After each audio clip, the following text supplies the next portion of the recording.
और वहीं जब इस सवाल को मैंने चैट जीपीटी से पूछा कि वीरनाश का हिंदू धर्म के हिसाब से क्या नतीजा होता है, तो आंसर एकदम सटीक था।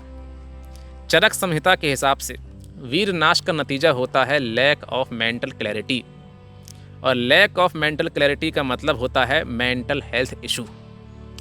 इसको अगर मैं एक्सप्लेन करूं हिंदी में, लैक ऑफ मेंटल क्लैरिटी का मतलब है हर चीज़ में कन्फ्यूज़न होना, हर चीज़ में डाउट होना। जैसे मान लीजिए अगर मेरी चेस्ट में हल्का सा भी साइड में पेन हुआ तो सबसे पहले मेरे अंदर एक नेगेटिव फीलिंग आएगी कि कहीं मुझे कोई दिल का दौरा तो नहीं पड़ने वाला।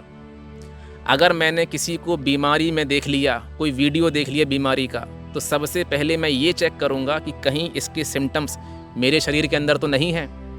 कहीं अगर सर में हल्का सा दर्द हुआ तो सबसे पहले ये शक जाएगा कि कहीं कोई ट्यूमर, कहीं कोई माइग्रेन तो नहीं हो गया।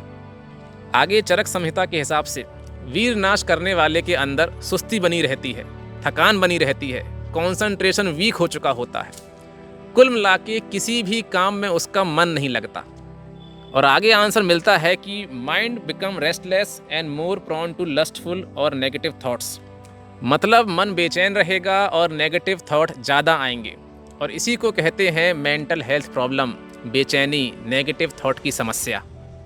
और आयुर्वेद के हिसाब से वीरनाश का नतीजा होता है एंजाइटी यानी कि डर और घबराहट, इरिटेशन यानी कि फ्रस्ट्रेशन, बेचैनी, गिल्ट करना, अपने आप को कोसना, जैसे कि मैं कभी ठीक नहीं हो पाऊँगा, ऐसा मेरे साथ ही क्यों हो रहा है, बाकी सारे लोग दुनिया में परफेक्ट हैं, पता नहीं मैं ठीक हो पाऊँगा कि नहीं हो पाऊँगा, वगैरह वगैरह। और आखिरी में आता है इमोशनल इनस्टेबिलिटी।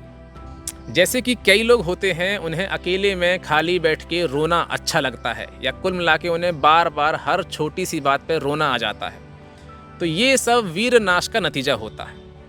इसलिए अगर किसी को भी मेंटल हेल्थ की कोई भी समस्या है, एंजाइटी है, डिप्रेशन है, कुछ भी है, तो सबसे पहला काम जो उसे करना होगा वो है ब्रह्मचर्य का पालन।